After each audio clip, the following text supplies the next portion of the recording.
Shall we continue? Please respond, ma. At least one of you. Yes, ma'am. Yes, thank you.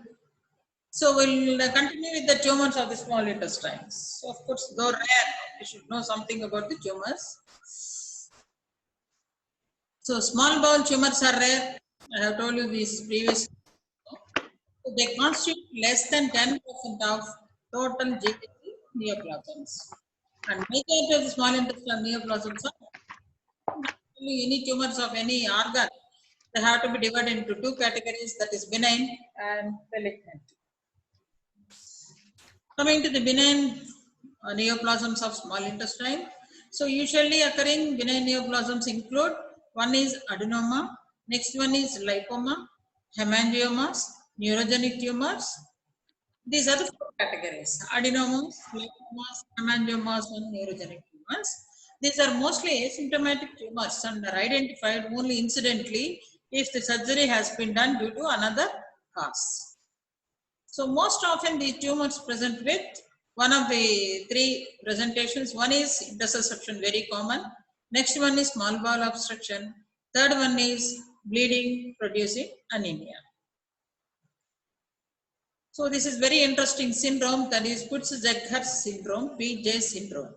So it is autosomal dominant trait. So it runs in families. So transmitted by autosomal dominant trait. It is characterized by melanosis of the mouth and lips with multiple hematomatous polyps in the small intestine. So melanin spots are also occur on the digits and perianal skin. So two important features must be there. One is multiple hematomatous polyps and second is melanosis of the mouth and mucous membrane. The cardinal features of this syndrome includes multiple hematomatous polyps in G18, anywhere in the G18. Next one is mucocutaneous pigmentation. So why you should know something about this syndrome is that there is an increased risk of gastrointestinal tumors and also non-gastrointestinal cancers. So there is a high risk of development of both the gastrointestinal tumors and non-gastrointestinal tumors in the patients with PJ syndrome. That is the reason why you should know something about the PJ syndrome and you should be able to follow them for the development of these, or you should do screening for the development of these cancers. I'll tell you what are the cancers. This is the epidemiology and genetics. The prevalence rate of the PJ syndrome is about, it is as low as 1 in 8,000 births to some areas 1 in 2 lakh births. Male to female ratio is equal, that is 1:1. And a mutation of STK11 gene on chromosome 19 has been demonstrated in many of the patients. So this test has to be done to detect or confirm that it is a case of PJ syndrome. And most of the cases are hereditary. Sometimes sporadic cases may be seen in 10 to 20% of the cases. Coming to the clinical manifestations, the most common being mucocutaneous pigmentation, which is seen in 94% of the patients with PJ syndrome. And the size of the pigmented areas will be between 1 to 5 millimeters. And usually these pigmented areas appear by 1 or 2 years of the age and they fade after puberty. This is a common routinely seen. That is, they appear 1 to 2 years after the birth and fades after puberty. Second feature of the syndrome is hematomatous polyps. The most commonly seen in small bowel, that too jejunum. 60 to 90% of the polyps are present in jejunum. 15 to 30% show polyps in stomach and 50% show polyps in colon. 50% of the hematomatous polyps are asymptomatic at diagnosis and some may present with bleeding, obstruction and most commonly intussusception in up to 70% of the cases. So intussusception is the most commonly presenting feature in these. So regarding pathology, the polyps may be sessile or pedunculated and sometimes they may be lobulated. They can be either single or multiple and size vary between 0.1 centimeter to more than 5 centimeters also. So many GA tumors are associated with the syndrome. But non-GI tumors that can be, you can see in association with PJ syndrome include the following. That is, breast is associated in 30 to 54%, cervical cancer 10%, ovary 21%, Sertoli cell tumors in 9% of the individuals. So the diagnosis is made by the presence of the PJ polyps mainly. These are the criteria. 2 or more histologically confirmed PJ polyps if present, you should diagnose that patient to have a PJ syndrome. Any number of PJ polyps are detected in an individual who has a family history of PJ in one of the close relative. That is second point. And characteristic mucocutaneous pigmentation in family history with PJ polyps. So there are 3 categories. One is 2 or more histologically proven confirmed PJ polyps, or any number of PJ polyps with even a single detected in an individual who have a family history of PJ in close relative, or mucocutaneous pigmentation along with the PJ polyps. Any number of PJ polyps in an individual who also have characteristic mucocutaneous pigmentation should undergo a STK11 gene mutation testing. So all these are suspected cases should undergo STK11 gene mutation testing to confirm the diagnosis of PJ syndrome. Coming to the investigations, ultrasound abdomen that gives you an idea regarding the presence or absence of the quite big polyps. Upper GI endoscopy or colonoscopy may be needed sometimes. Annual transvaginal ultrasound for the early detection of the carcinoma, vagina and or cervix, and estimations of CA125 for the, this should be done annually for the detection of the ovarian tumors. So colonoscopy, these are all the screening tests for early diagnosis of the tumors in other organs.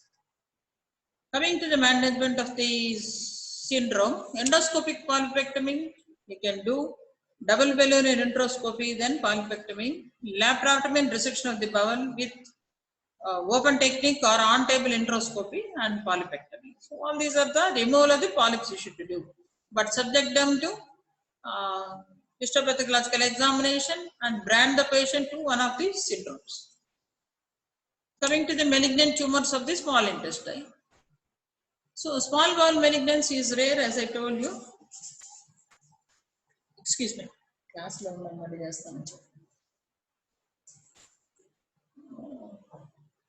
Malignant tumors of the small bowel. Small bowel malignancy is rare and it classically present late. Most often they present late. Most often diagnosed after surgery for small bowel obstruction. So commonly the patient comes with small bowel obstruction and then surgery is done, and you will be able to diagnose after that there is a malignancy inside the small bowel. And types of the tumors that you can see in this are, one is adenocarcinoma, next one is carcinoid tumors, third one is lymphomas, and mesenchymal tumors, that is GIST. So of which adenocarcinoma is quite common. Carcinoid tumor is an interesting tumor, we will discuss it in detail. Of course, lymphomas are very widely distributed tumors, and beyond this, scope of discussion here is not possible because it is a widely spread tumor, and we will discuss it along with the other lymphomas. Mesenchymal tumors or gastrointestinal stromal tumor we discuss now. We will carry with the adenocarcinoma. What's the time? Okay. We will complete up the adenocarcinoma. So the adenocarcinoma is more often found in jejunum than in the ileum. Of course, etiology is unknown. It is more commonly seen in patients with Crohn's disease, celiac disease, familial adenomatous polyposis, and hereditary non-polyposis colon cancer, and PJ syndrome. So adenocarcinoma tend to occur in patients suffering with one of these conditions, that is Crohn's, celiac disease, familial adenomatous polyposis, hereditary non-polyposis colon cancer, and PJ syndrome. Coming to the clinical features of the adenocarcinoma, the tumors may present either with anemia or with intestinal obstruction, and more commonly with intussusception. tumors are usually associated with poor prognosis because the patient comes very late in these conditions. The video has gone. Going.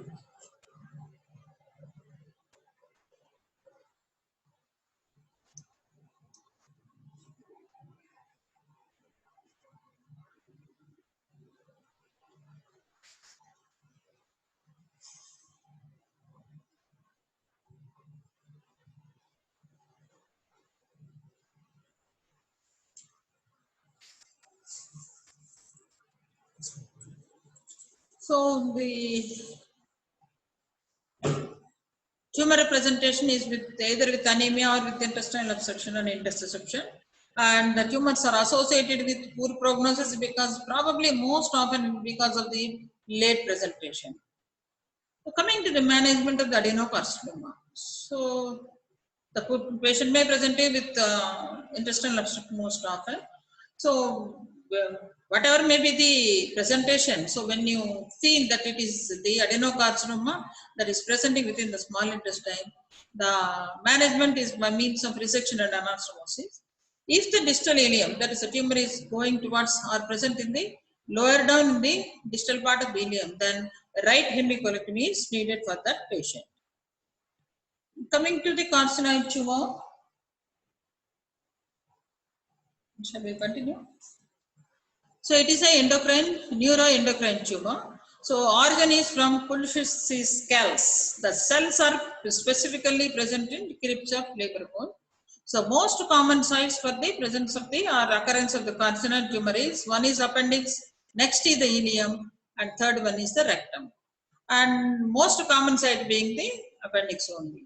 So appendicular carcinoid tumors are commonly noted as incidental finding at appendicectomy specimens. So you do appendicectomy for normally occurring appendicitis. So the report comes as a carcinoid tumor so and so size present in this part of the appendix like that. So most of the carcinoids of the appendix will be presenting like that.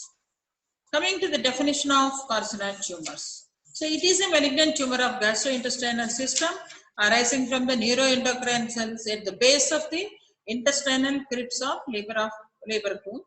Macroscopically, they are smaller in size, and metastasis mainly occurs to the liver. So sometimes the metastasis may be seen within the mesentery, peritoneum, and lymph nodes, but most common to the liver, as their blood spread and the spread occurs from the appendix through the portal system to the liver. Coming to the epidemiology and classification. So incidence is 1.5 per 1 lakh population. Most common neuroendocrine tumor, the common age of occurrence is 45 to 55 years. So depending upon the location, they are classified in 3 categories: foregut carcinoid, midgut carcinoid, and terminal hindgut carcinoid. Regarding the symptomatology, mostly asymptomatic unless metastasized. So the tumor tends to secrete vasoactive peptides like 5-hydroxytryptamine, that is serotonin, which results in carcinoid syndrome. It also secretes histamine, prostaglandins, and kallikrein. When carcinoid tumor metastasizes to liver, the carcinoid syndrome can become evident because the vasoactive substances escape the filtering effects of the liver.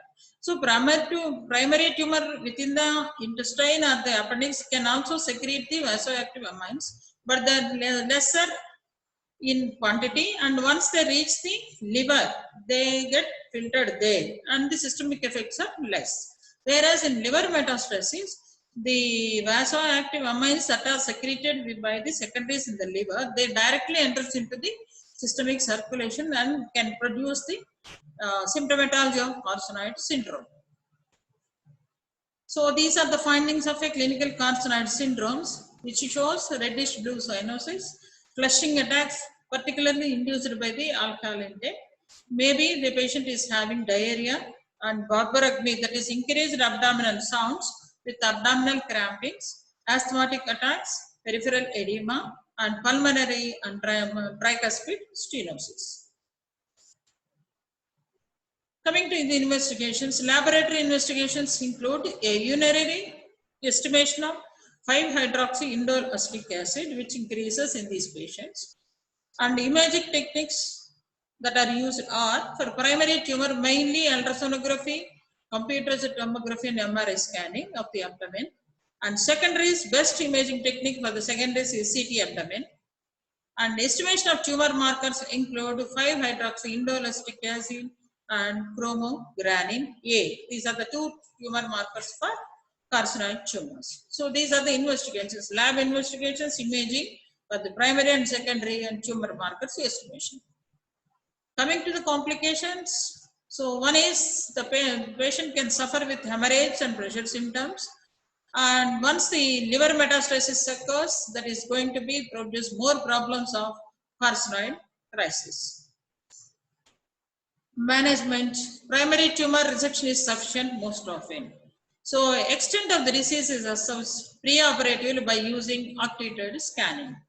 Because primary tumor, if resection alone is done, then the problem is recurrence. So it may be a recurrence or establishment of another primary in some other area. So it is always a good thing to know the extent of the disease prior to the surgery. That is done by means of what is called a octreotide scanning, which detects otherwise clinically inapparent primary and secondary tumors other than the tumor which you have diagnosed now. So the secondary is treated by the hepatic resection. What they do is octreotide. I'll tell you what is octreotide. So octreotide is a somatostatin analog. It reduces the flushing and diarrhea. It prevents carcinoid crisis. Carcinoid crisis means nothing but the carcinoid syndrome. So suddenly occurs because of the liberation of these vasoactive amines from the tumor during handling of the tumor, either primary or the secondary during surgery. So in order to reduce the symptoms, we will give the octreotide in these patients. Same octreotide can also be used to detect the presence of the other primaries and secondaries before planning for the surgery. Are you able to follow? So octreotide is mainly used in two ways in the patients with the carcinoid syndrome. One, to locate the presence extent of the disease prior to the surgery. Secondly, to prevent the carcinoid crisis during the handling of the tumors in surgery, during surgery. So that is the role of the octreotide in carcinoid syndrome. Coming to the more commonly occurring carcinoid tumor management, that is appendiceal carcinoid tumor. So management usually depends upon the size of the tumor as well as the location of the tumor. If the tumor is less than 1 centimeter alone, then appendicectomy alone is sufficient for that patient. If the tumor is more than, or we can say between 1 to 2 centimeters size, then you have to look for the tumor location. If it is at the tip or middle of the appendage, then appendicectomy alone is sufficient.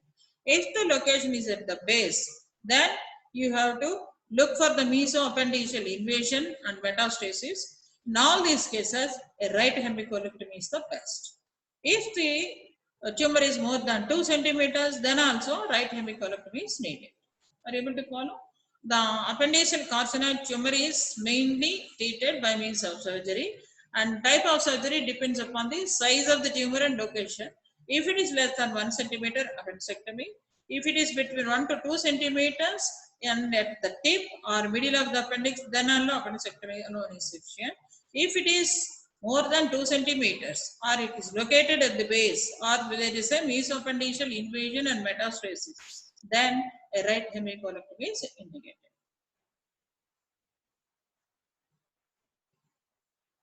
So this will continue in the next class. It's a bit more. Let's stop at this level. Good day.